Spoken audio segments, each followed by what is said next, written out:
Hello friends, as we are aware, all the infrastructure, whether it's road, building, or any important infrastructure, is built with main ingredient of cement concrete. And therefore, the quality of the concrete becomes very, very important for the durability and defect-free service of the infrastructure. And therefore, every stakeholder must understand the concrete and its quality aspects. Having understood the need of the hour, for the benefit of the fellow engineers, I have specifically organized a workshop covering all aspects of selection of material, production of concrete, and quality control. Please watch the videos and get yourself enriched with all aspects of concrete technology and be a proud nation builder. Okay. तो इस session में हम जो discuss करेंगे वो concrete mix design के बारे में डिस्कस करेंगे और जो मटेरियल हम यूज करते हैं कंक्रीट बनाने में कौन कौन से मटेरियल यूज करते हैं cement water and aggregate may be coarse aggregate and fine aggregate both type of aggregate is being used for making the concrete लेकिन आजकल मॉडर्न कंक्रीट में हम दो चीजें और इस्तेमाल कर रहे हैं जिससे कि आपकी ड्यूरेबिलिटी इनहांस होती है कंस्ट्रक्शन कॉस्ट भी आप रिड्यूस कर सकते हैं और वो क्या है one is chemical admixture and other is mineral admixture okay तो सबसे पहले ध्यान ये देना है कि जब भी आप कोई स्ट्रक्चर कंस्ट्रक्शन का काम शुरू करते हैं तो उसमें जो कंक्रीट आप यूज करेंगे तो कंक्रीट में यूज होने वाले मटेरियल की जो स्पेसिफिकेशंस है उनको इंश्योर कीजिए क्योंकि बीआईएस ने सभी मटेरियल्स के लिए टेस्टिंग प्रोसीजर और उनकी स्पेसिफिकेशन को रिकमेंड किया गया है तो ये आपको इंश्योर करना है कि जो भी आप मटेरियल यूज करते हैं not only for this making concrete building के किसी भी पार्ट में आप जो भी मटेरियल यूज करें ग्लास यूज कीजिए स्टील यूज कीजिए आपको ये इंश्योर करना है कि जो मटेरियल आप यूज करेंगे वो जो स्पेसिफिकेशन ले डाउन की गई है बीआईएस में क्या उसको मीट करता है या नहीं तो आज स्पेसिफिकली इस सेशन में जो हम डिस्कस करेंगे हम कंक्रीट मेकिंग मटेरियल्स के बारे में डिस्कस करेंगे अब क्वालिटी एश्योरेंस मेजर्स क्या होते हैं now to ensure that the completed structure is in line with the desired properties which is being thought during design and process are being met certain quality assurance measures need to be followed कौन कौन से हैं number 1 use of adequate materials अभी थोड़ी देर पहले first lecture में ये सब चीजें कुछ डिस्कस हुई हैं बस वहीं से हम कुछ पकड़ के आगे बढ़ेंगे यूज ऑफ एडिक्वेट मटेरियल जो भी मटेरियल आप यूज करें that should that should be as per the specifications of the BIS की स्पेसिफिकेशन को फॉलो करते हैं तो उसको फॉलो कीजिए अगर आपके अपने स्टैंडर्ड अपने ही किसी डॉक्यूमेंट में कुछ और स्पेसिफिकेशंस के बारे में बताया गया है तो आपको ये इंश्योर करना है कि मटेरियल उन स्पेसिफिकेशंस को मीट करना चाहिए next is proper design whether this is structural design concrete mix design architectural design it should be properly design और डिजाइन को आपको फॉलो भी करना है and proper workmanship in all stages of कौन कौन सी स्टेज होती है कंक्रीटिंग के लिए वे बैचिंग आजकल आप फॉलो कीजिए वे बैचिंग फॉलो कीजिए अगर आपको प्रॉपर क्वालिटी एश्योर करना है कंक्रीट का तो जो पहले वॉल्यूमेट्रिक प्रोसेस आप अडॉप्ट करते थे उसको अब आपको भूलना पड़ेगा कंप्यूटराइज्ड हो तो कंप्यूटराइज होना चाहिए अगर जैसे अभी पहले सेशन में मॉर्निंग सेशन में आरएमसी के बारे में डिस्कस किया जा रहा था आरएमसी नहीं तो कम से कम अगर आप साइट पे जो भी आप प्रोसेस अडॉप्ट कर रहे हैं कंक्रीट मिक्सिंग में वहां पर आप वे बैचेस यूज कीजिए ओके बाई वॉल्यूम वाले में आपको थोड़ा सा अब आगे बढ़ना पड़ेगा next is mixing, proper mixing should be ensured. Transportation, अगर कंक्रीट को एक जगह पर मिक्सिंग हो रही है लेकिन आपको पोरिंग दूसरे पॉइंट पे करना है तो आपने ट्रांसपोर्टेशन कैसे करना है? During transportation what precautions need to be taken? आपको वर्केबिलिटी मेंटेन करना है, क्योंकि आजकल क्या हो रहा है कि मिक्सिंग एक पॉइंट पे होती है और आपकी साइट मान लीजिए 10 किलोमीटर दूर है और आपको कंक्रीट ले करने में, पोर करने में लगभग 1 घंटा लगने जा रहा है, तो आपकी जो वर्केबिलिटी की रिक्वायरमेंट है that should be after 1 hour of mixing of the concrete. कैसे इंश्योर करेंगे? इसके लिए प्रॉपर डिजाइन मिक्स करना पड़ेगा।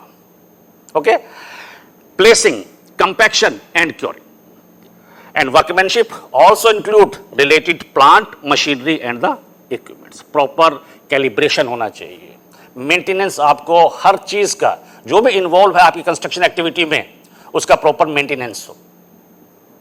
Next is proper care during the use of structure including timely maintenance and repair.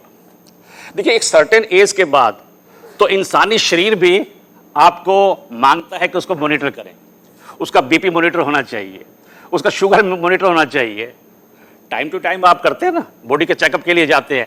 इसी तरह से एक सर्टेन टाइम के बाद आपको स्ट्रक्चर को भी मॉनिटर करना है कि कहीं कहीं स्पॉलिंग तो नहीं है, रस्टिंग तो नहीं हो रही है, कहीं कोई क्रैक्स तो नहीं है। अब उसके रीजन को फाइंड आउट करना पड़ेगा।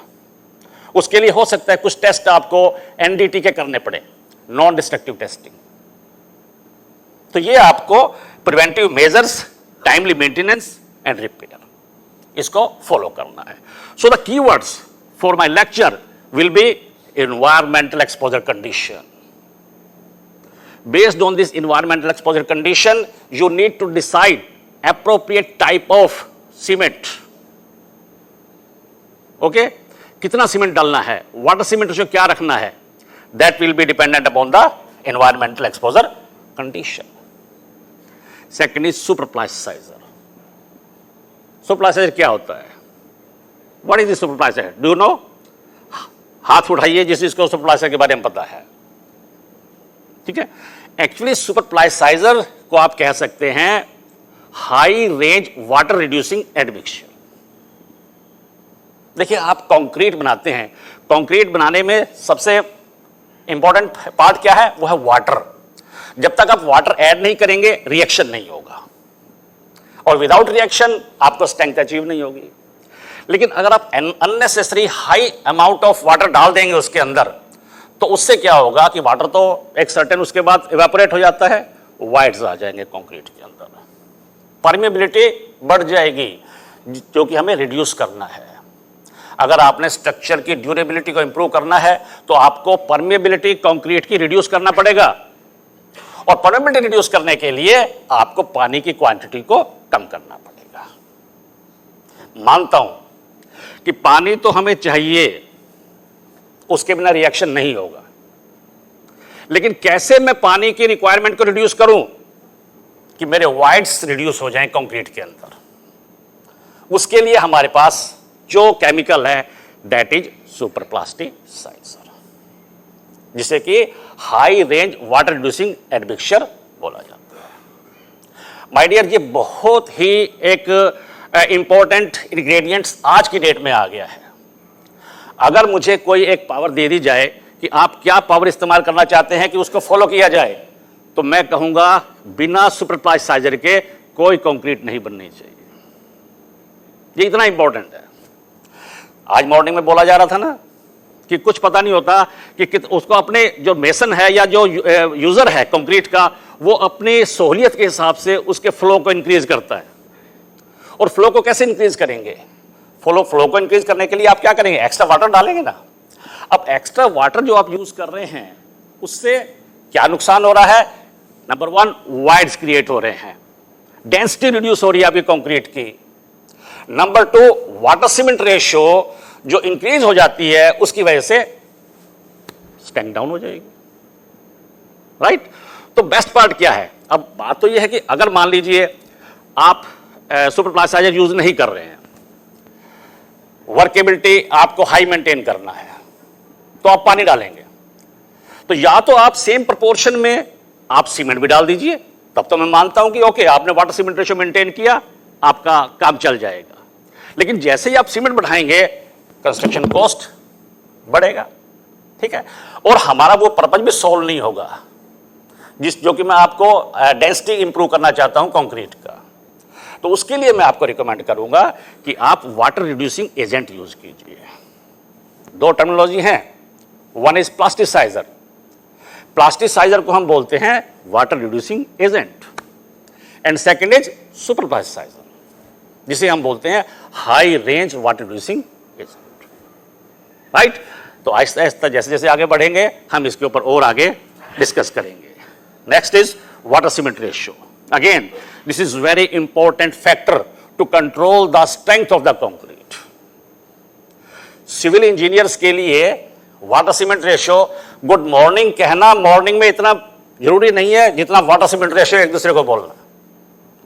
याद दिलाइए कि वाटर सीमेंट रेशियो कंट्रोल रखना है, वाटर सीमेंट रेशियो कंट्रोल रखना है, तभी आपके कंस्ट्रक्शन में वो क्वालिटी आप अचीव कर पाएंगे। अगर वाटर सीमेंट रेशियो को आपने छोड़ दिया, रिड्यूस हो रही है, मुझे कोई प्रॉब्लम नहीं है, इंक्रीज हो रही है तो स्ट्रेंथ डाउन होगी। वर्केबिलिटी तो आपकी साइट कंडीशंस के हिसाब से है। पंप करना है तो एक सर्टेन अमाउंट आपको 100+ वर्केबिलिटी स्लम्प चाहिए। तो साइट कंडीशंस के हिसाब से, स्ट्रक्चर के रिक्वायरमेंट के हिसाब से आपको वर्केबिलिटी पैरामीटर सेट करना है और सेम उस वर्केबिलिटी के लिए आपको ब्रिक्स को डिजाइन करना है। कंपैक्शन और क्योरिंग जो मॉर्निंग में डिस्कस किया गया था, कंपैक्शन आपको करना है और क्योरिंग बहुत ही इंपॉर्टेंट पैरामीटर है। एक्चुअली क्या होता है, हम लोग इंडिया में जैसा सुबह बोला गया कि जब कंक्रीट प्रिपेयर करेंगे तब बिल्कुल हम नहीं हिचकेंगे, जितना चाहिए पानी डालते चले जाएंगे, लेकिन जब क्योरिंग का टाइम आएगा उस टाइम हम हाथ रोक देंगे। होना क्या चाहिए, आपको हाथ रोकना है जब आपने कंक्रीट प्रिपेयर करना है और जम के पानी डालना है जब आपने क्योरिंग करना है। लेकिन हम रिवर्स चलेंगे, कंक्रीट में एक्स्ट्रा पानी डालेंगे, क्योरिंग करेंगे। तो ये थोड़ा सा हम लोगों को इस फैक्टर पे ध्यान देना है। So as discussed, nowadays concrete is no longer a 3 component material. Earlier पहले क्या था, cement, water, coarse aggregate, fine aggregate add किया, कंक्रीट बन गया। लेकिन आजकल हम और एडिशनल मटेरियल यूज कर रहे हैं in the forms of chemical admixtures. Chemical admixtures में भी accelerators, retarders, superplasticizers, air entraining agent etcetera, and mineral admixtures. Mineral admixtures में भी fly ash, GGBS, microsilica. Mineral admixture use करके ये क्या करते हैं, they work as cementitious material, they reduce the cost of OPC। अब मान लीजिए OPC आपका अगर 8 रुपीज kg है, तो ये जो मटेरियल है आपका फ्लाई ऐश, ये कितना होगा, 1 रुपीज 50 पैसा या 2 रुपीज पर kg। ओके, इससे आपके कंस्ट्रक्शन की, आपकी स्ट्रक्चर की ड्यूरेबिलिटी भी इन्हांस होगी, कंस्ट्रक्शन कॉस्ट भी रिड्यूस होगा। सो chemical and mineral admixtures improve rheology, strength and durability of the concrete.